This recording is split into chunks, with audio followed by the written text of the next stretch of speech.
100 টাকা যা বেচি তাই আছে বাবা। মানি ব্যাগে দেখি টাকা আছে কি 100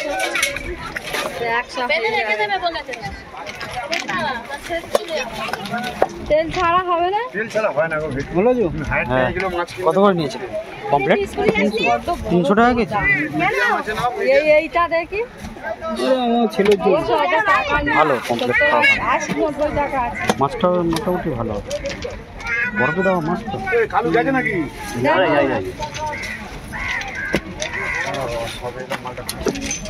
এই মাছটা আর কাঁকড়া মাছটা আমার কাস্টমার কি বলে ভালোই তো এলো, একটু আগে তো ভেবে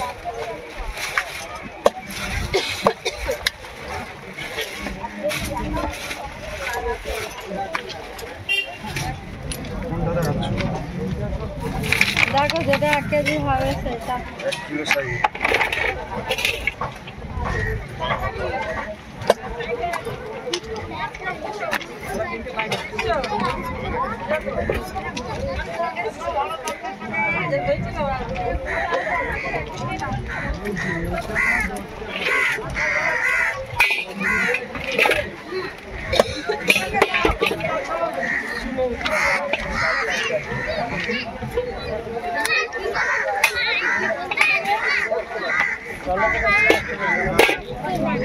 ওদের না 19 আর 100